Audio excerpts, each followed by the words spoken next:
Don't act like that song wasn't stuck in your head after you watched that movie, okay? My poster just fell. Hello, yes, welcome to my video I'm putting on the internet.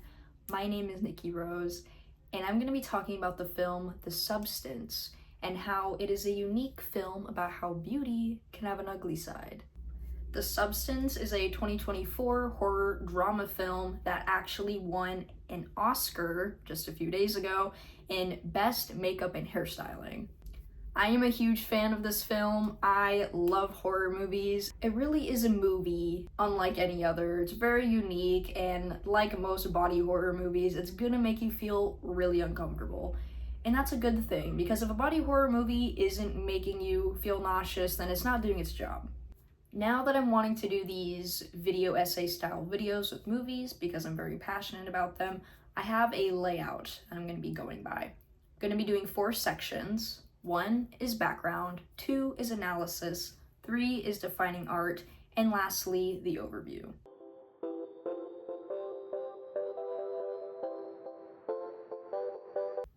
Have you ever dreamt of a better version of yourself? The Substance is a 2024 body horror film directed by Coralie Fargeau, starring Demi Moore, Margaret Qualley, and Dennis Quaid. The synopsis follows the story of Elizabeth Sparkle, a former fitness television star who faces Hollywood's brutal ageism as she turns 50. Desperate to reclaim her youth and career, she discovers a mysterious product called The Substance, which allows her to create a younger, more beautiful version of herself, named Sue. However, the process comes with strict rules. Both versions must alternate every 7 days, with the older Elizabeth remaining unconscious while Sue thrives in the limelight.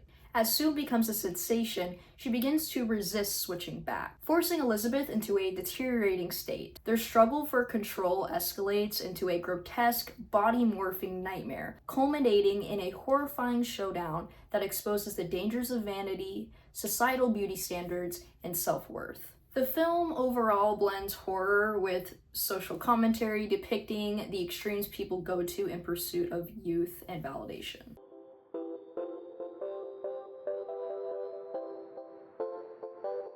My overall analysis on The Substance is about beauty standards. Wow, so shocking. The pressures of beauty standards in particular, I'm pretty sure all of us took that from this film, and it does it in a very unique and powerful way with the horror, drama, the sci-fi elements, like all of it was really well done. And I find this movie to be so interesting because it is touching on the toxicity of Hollywood and all the pressure that is put on women to not age, stay young, because God forbid you age. Age means that you lose beauty. Like, it's almost like you can age and still be beautiful. Like, that's not a problem. Like, youth is not forever, and youth is not the only version of beauty. I digress. I shouldn't have to say these things. Elizabeth's transformation through The Substance symbolizes the lengths women are expected to go through in order to maintain relevance and desirability, and they showed it in a really good way about she turned 50, and despite all the achievements that she's done, you see in the hallway in the beginning of the film where she has her posters plastered everywhere. She's this Hollywood star in this 80s style fitness video show, and she very much is the star in this world. The only thing that was holding her back was her age. That's what got her fired. That's what made her lose her position and all of her achievements. She was so attached to who she was when she was that film star. She was so attached to being that movie star, that Hollywood actress that everybody loved and adored, saw she was beautiful, saw how talented she was, and when she lost that position, it's like she lost her own identity. It's like she could not separate the two. That's where I believe the saying, respect the balance, comes in. She could not separate her own identity from the need and desire to be validated by strangers. She was unable to see herself for her own worth and to appreciate and love herself and her own beauty. She couldn't seem to do that. It's like she was so fixated on how other people viewed her. She was almost loving herself and appreciating her beauty vicariously through strangers that were watching her show. That's not something that you can maintain. It's unhealthy. Elizabeth Sparkle going through everything that she went through after getting fired to the point where she was so desperate to have this validation come back that she was willing to take the substance, a drug. She was willing to take all these steps to get that feeling back because she missed it so much. Elizabeth was willing to create a younger, more beautiful version of herself that she could never actually be. But she was willing to go all the way and go through that whole process just so that she could vicariously live through Sue. That's the whole point of the substance. She never actually became Sue. She never became this perfect person. She simply observed what she wanted. She saw Sue getting all this attention because she's young, she's beautiful, she's this new actress, she's this new Hollywood star. She was living vicariously through Sue. Seeing all this attention she was getting, it was bringing her back to that place. It was bringing her back to that safe place where everybody loved her when she was younger. The duality of Elizabeth and Sue reflects the internalized struggle many women face, the desire to preserve their identity and accomplishments while battling the societal expectation to remain young and beautiful. Elizabeth had so many achievements, and as soon as she got fired simply because she was aging, it's almost like none of those achievements mattered to her.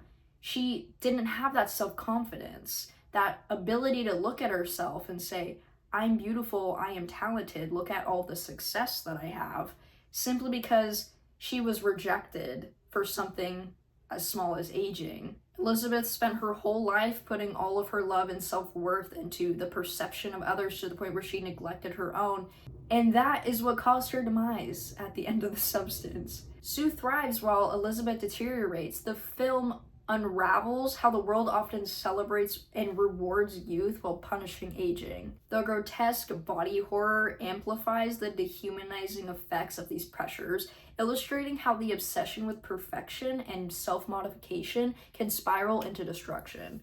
That stands true till the very end, because not only did Elizabeth create Sue because she needed that validation of being perceived as young and beautiful by the public, but Sue at the end, despite being young, being everything that Elizabeth wanted her to be so that Sue could gain all this validation that Elizabeth was craving, Sue at the end, when she started to fall apart, she was so obsessed with her identity and being beautiful that she destroyed herself in the end, to the point where she was so desperate that she used the substance improperly.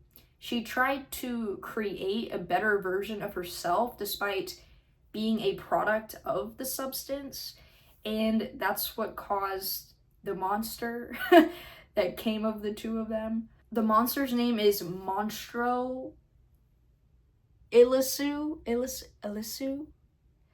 Monstro Ilisu is the monster that becomes of Elizabeth and Sue due to their insecurity and their obsession with beauty. The final horrifying fusion of Elizabeth and Sue suggests that no matter how much one tries to defy time, the pursuit of an artificial ideal leads to fragmentation, loss of self, and ultimately self-destruction.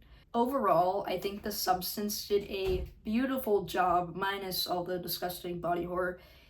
It did a beautiful job, as it is a movie about beauty standards. It did a great job depicting on how toxic beauty standards can often be for women, especially around aging, and how society tends to discard women or find women less desirable as they age. And I feel like the movie approached it in a really great and creative way, and I had an amazing time.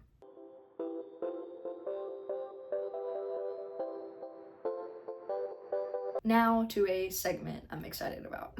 I'm excited about all of it, but this one in particular is reviewing overall, did the movie do well in depicting the art that it wanted to portray? I'm gonna start with the acting. I thought that Demi Moore in particular was a fantastic actress in this movie. She did so well.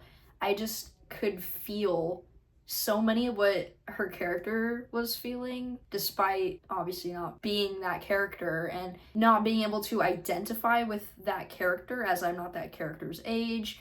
I am not this big Hollywood star, you know? There's a lot of things about the character that I don't relate to, but that doesn't mean that I can't feel this character's emotions and feel the struggle that they're going through and empathize with that. Seeing how Demi Moore's character as Elizabeth Sparkle was so desperate to be validated, and she was so focused on how other people viewed her and how she wanted other people to see her as beautiful, it genuinely hurt my heart to witness that on screen. Like, I know she's just a character, but that's what I love about movies, is that you can really feel emotions while you're watching it, whether you're feeling it through a character or you have a shared experience with a character or you're witnessing a scene that is very intense and evokes a lot of emotion in you.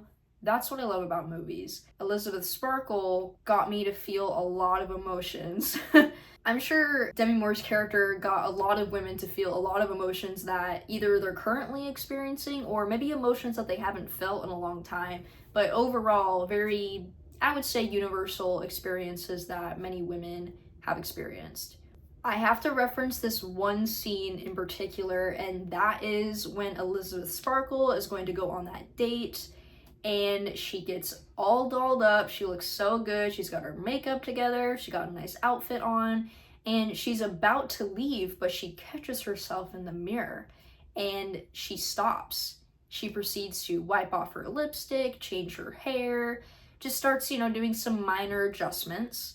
And you think that's going to be the end of it, right? Oh, she fixed her makeup, or, she fixed her hair, everything's good now, right?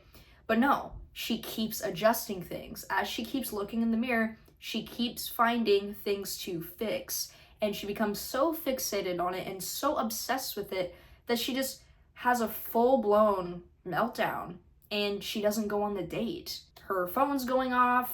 The man that she was going to go on a date with keeps calling her, texting her, when are you coming? And she's laying in bed depressed because she doesn't feel like she's good enough. And that was a very upsetting scene to watch, because the entire time I'm like, she looks good. Like, all of us watching could see that character, see Demi Moore's character, see Elizabeth Sparkle, and be like, you're definitely good enough. You're beautiful. You're good enough. It's the audience.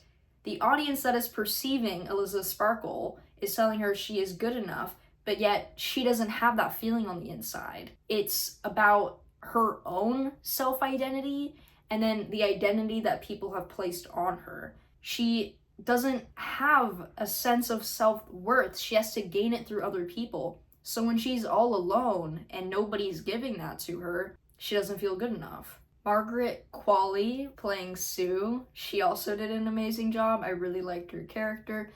Sassy, attitude, and overall a fun time because she's young, she's beautiful. She just got handed this new life. She is a popular new Hollywood star. She blew up fairly quickly. She's in the limelight and she has so much life to live, and she is very much acting in a way that feels appropriate for her character. Something that's really interesting is that although Sue is not literally a younger version of Elizabeth Sparkle, Sue, I feel like, is possibly acting in a way that Elizabeth did when she was Sue's age. Perhaps Elizabeth Sparkle going through taking the substance and creating this younger, more beautiful version of herself that is Sue, perhaps going through that process, her own feelings and emotions that she had when she was younger is vicariously being transferred to Sue. And maybe that's why Sue has this feeling of self-entitlement. She has an ego. She's selfish. Because perhaps that's who Elizabeth Sparkle was when she was Sue's age. And Sue is acting out, literally reenacting Elizabeth Sparkle's past life when she was younger. Sue is acting that out, and you can see Elizabeth when she's watching Sue on that talk show where she's talking about Elizabeth Sparkle, and Elizabeth Sparkle is literally watching the news, watching Sue getting all this positive attention, and the way that Sue talks about Elizabeth is insulting her. She's insulting the person that gave her life, like the older version of her. And it goes to show that that feeling of self-hatred just goes full circle. They're the same person, the balance. They share one life, and both versions, both Elizabeth Sparkle and Sue, the older and the younger, regardless of beauty standards, they have a feeling of self-hatred. They lack self-worth. They seek validation for their beauty because they don't feel good enough. So what do? They attack each other. Sue is everything Elizabeth wants to be, and Elizabeth is everything that Sue fears. Dennis Quaid, who plays the agent for Elizabeth Sparkle in the beginning before he fires her and then takes on Sue, he did a really good job. I liked his performance. He very much played that cocky, I'm just in this for the money, like it's all about business, baby, like that whole vibe. Like he channeled that so well. He did such a good job. Now, this is a body horror film, personal favorite of mine. I love the body horror genre. We have to discuss the prosthetics and the creativity. And this movie also won an Oscar in Best Makeup and Hairstyling, and that has to say something. The prosthetics that were used in this movie were very well done. I loved the creativity that was put into everything. When Elizabeth Sparkle comes back after months of being unconscious, and there's the reveal that she's like this golem like character, like this just disgusting monster. Sue has robbed her of life. She's aged rapidly, not even aged rapidly. It's like she's conformed into this other being because she's been stripped of life. She's been stripped of nutrients by Sue.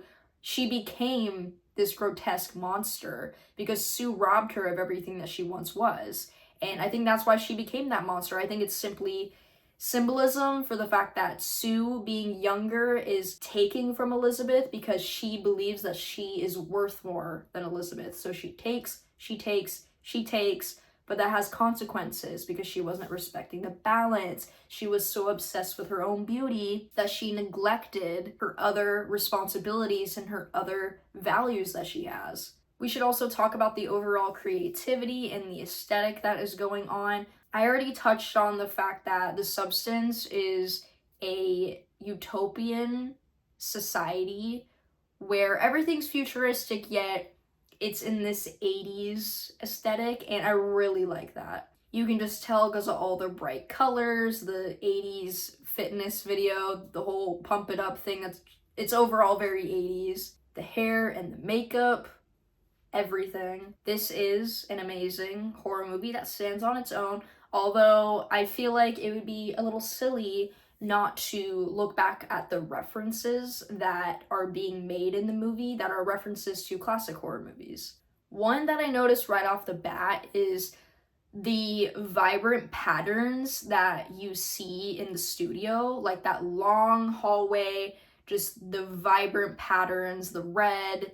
What is that in reference to? It's The Shining. I love The Shining. It's a really good horror movie. It's one of my favorite horror movies. And I instantly recognized that pattern and what they were trying to do there. And I immediately was thinking, I feel very uncomfortable right now. Like, I just feel very disturbed. I couldn't quite figure out why I was feeling so off about all of that. But then looking back and reviewing the film, I was like, oh, that is a Shining reference. That is an Easter egg that they have in that film.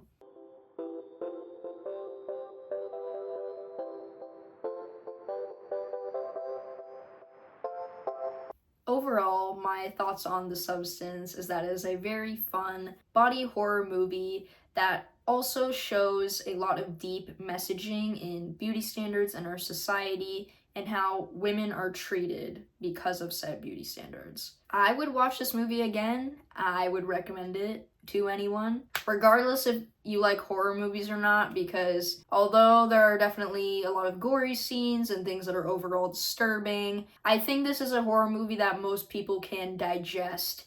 They can appreciate, they can be entertained by it, and most of all, what makes a great movie is that you can take a good message from it. If I had to give this film a rating, I would give it a 9 out of 10. I would. I think this is a masterpiece of a body horror movie, and the only reason I'm taking it down a point is because I do believe there were points in the film where some things weren't being explained thoroughly and properly, which that's not always a problem in movies. Like, sometimes it's better to allow the audience to uncover the meaning of something throughout just watching the movie, kind of questioning things, wanting to figure things out on your own. I think there's a lot of artistry in doing that. Although I will say, when the film did come to a close, I still had questions on how some things functioned in this fictional world. And I just feel like, you know, if you really have a movie that's thoroughly fleshed out, you shouldn't have questions like that at the end. And there are definitely some things in relation to the substance, like the actual drug and like how it works, that I feel like could have been looked into more. So that's the only reason why I'm taking a point off. Overall, this is a favorite of mine after all the movies that came out in 2024. Thank you for watching. I appreciate you joining me today. I will see all of you in the next one. Ew. I'm Sue.